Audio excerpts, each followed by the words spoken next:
Hi, my name's Nicholas Belardes.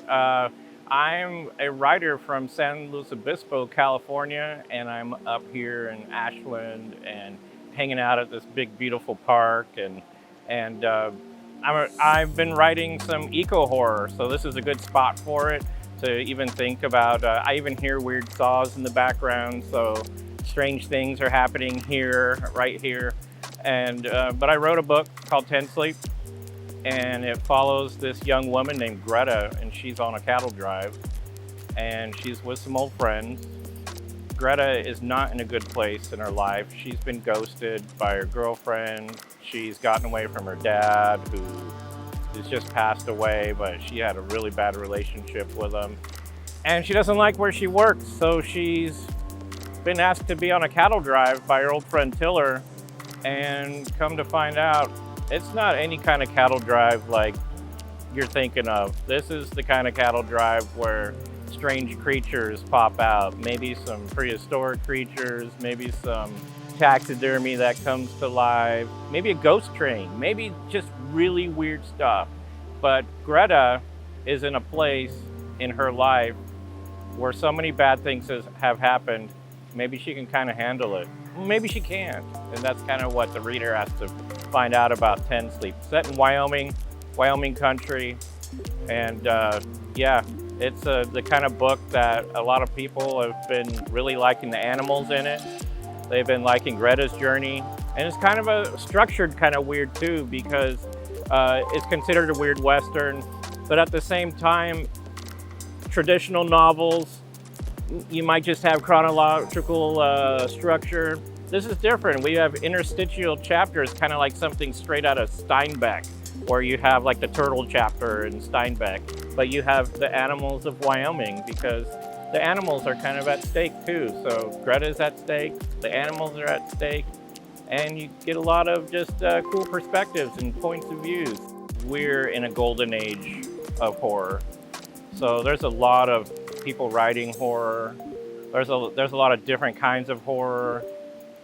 There's so many different camps of it. And if you wanted to break it into just two generic camps, there's kind of the pulpy stuff, and then there's literary horror.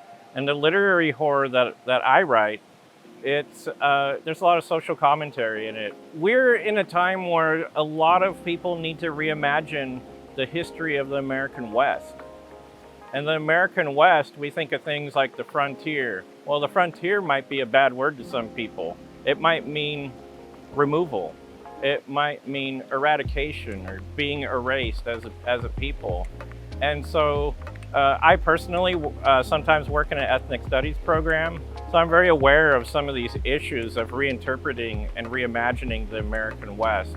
And so Ten Sleep kind of helps do that a little bit. It's talking a little bit in its underbelly and its undertones about some of these issues about indigenous people, destruction of the land. There's a lot of eco themes, just like in my first book, The Deading, which was very much centered around ecological destruction in the San Luis Obispo, Los Osos, Morro Bay areas of California. But here in Ten Sleep, we're thinking of all kinds of other ecological destruction, whether it's mining the land, or it's tearing down the land, it's destroying prairie land, it's eradicating species, whether it's plants or animals. So you can say that Ten Sleep is a social commentary on today, but it's really a social commentary on a long history. Ten Sleep has chapters that go back in time to 1910, that go back in time 16,000 years ago. So you're getting this sometimes big bird's eye view of the land and what's happened to it and what's at stake over history and even today. What made me want to explore the Western backdrop? Well, I'm a product of the West myself. We're here in the West. I once went to graduate school and studied the American West in history. I've got a super interest in the American West that goes beyond the ecological themes of the Deading, which are more of the ocean-born hive mind revenge story. And now in Ten Sleep, well, Ten Sleep, Wyoming is a place I've been. It's a place that I've been bird watching. It's a place that I've studied. I wanted to write a book that explored the indigenous peoples somewhat of the American West and Wyoming. Hannah's girlfriend, you find out, is an indigenous woman. There's just so many themes of that. And like I mentioned earlier, in talking about something like the frontier, why not talk about Wyoming? It's a great place to talk about it. It's iconic. People travel there. There's so many tourists. We have Yellowstone. People love Yellowstone, right? People love whether it's the TV show or visiting the national park, people love that area. So that was one of the things that I kind of gravitated to, is that when talking about the West, there's just kind of this excitement about that particular area. So it really jumped out to me. But there's also an origin story to this. My partner, Jane, attended the University of Wyoming, and she tells stories all the time. And one day she tells me this story. She says, I was outside of Ten Sleep, and I see a taxidermy shop, and there's a pipe running to the street, and blood's coming out and going into the gutter. And I'm like, what are you talking about? I'm like, this is a book. This is something I need to explore in my imagination. So that's a big part of it too, was her planting that seed in me. And then there's just a lot of, it's research. It's the interest I just told you about the American West. It's my past historical studies. It's such an interesting area, geologically speaking. I've been in that area with a retired geologist who was the discoverer in North America of the 1.2 billion year old algae beads that are some of the earliest forms of life.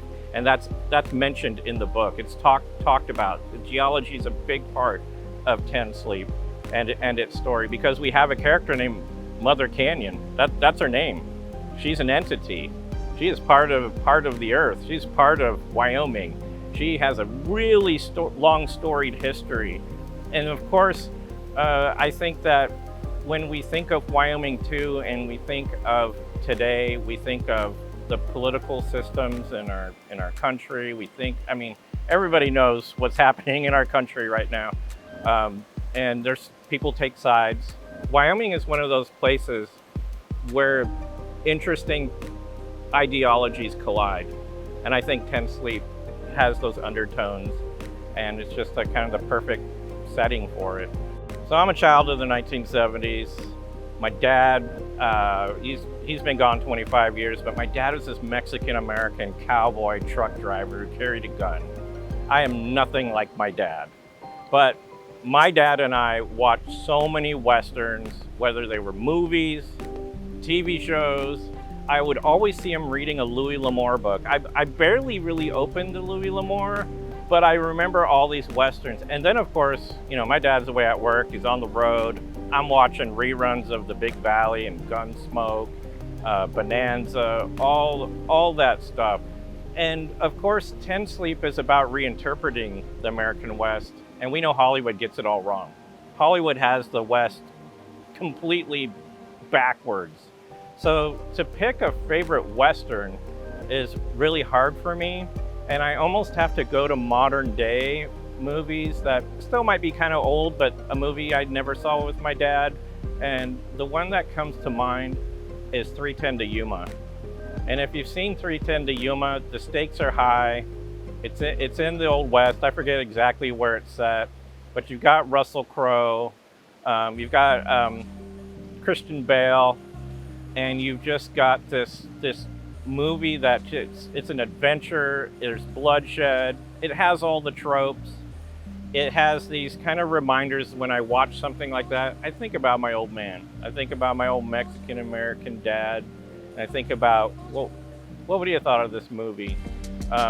So I don't necessarily think of Westerns as a favorite, like, is it the right movie that gets the history right or something like that? I'm pretty aware of most Westerns are going to get something wrong. But I think when I think of that movie, it really jumps out at me. Love Russell Crowe, because that's just one step to Master and Commander of the Far Side of the World, which is one of my favorite films. So where I live in San Luis Obispo, San Luis Obispo is pretty close to the ocean. It's just a few miles away. And so I've already written about the Los Osos, Baywood, Morro Bay area, which is really fascinating areas. They're natural areas I explore all the time. I'm also thinking about a story set in Pismo Beach, which is near there. There's some really interesting boarded up sea caves, and there used to be a giant constructed dinosaur on top of them. So I keep imagining like a serial killer who still kind of hides down there. So I'm kind of toying with that region, and I could still play with eco themes too, because there's a lot of toxic waters off the Pacific coast. The old DDT barrels that have been found, there's articles in the LA Times about this. The gray whale die-offs that are still happening right now. These are all things you can mention when you're writing about these coastal areas, even if it's a serial killer story. The explorations I do as a bird watcher and just in nature, I mean, my friend might call me up and say, hey, there's a gray whale or humpback whale head on the beach, let's go find it. So there's these crazy, gross mysteries there too that go along with these horrible ecological things. There's a huge wind farm that's supposed to be built off the coast that really horrifies me too, because of migrating seabirds and what might happen to them as a result. But there's also another place that's only about a 45-minute to an hour drive east, inland. And it's a place called the Carrizo Plains National Monument. And I think it was President Obama who finally turned it into a national monument. And this plains area, what's beautiful about it is how quiet it is, how many endangered creatures are there, whether it's the blunt-nosed lizard or the San Joaquin antelope squirrel, something like that. But also the interesting birds that you can find in that particular habitat. It's just a great place to get away. It's also a place that's renowned for its super blooms. So every 10 years, 5 years, there's a super bloom. And it's like seeing just a rainbow, a fire rainbow on the horizon, on the hills, orange hills, purple hills, yellow hills. It's a gorgeous thing. But what's creepy about it, because I'm a horror writer, right? It's on top of the San Andreas Fault. And when you look at this area too, and the fault, and mixed with these beautiful plains, there's something really eerie that really speaks to me. Write something about here. Make a story of this place. So I think that's one of the places that's really, really speaking to me to write about. Before I was connecting with New York publishers, I spent a long time just self-publishing, that kind of thing. And I wrote this weird book that I don't sell anymore, but it's about this really strange topic called The Lords of Bakersfield. It's something you can still Google. It's really bizarre. It's powerful and corrupt men leading hidden gay lives, preying on citizens of Bakersfield, California. And I'd met people who were connected to it. I did so much research for it. And a lot of that research was with the help of librarians.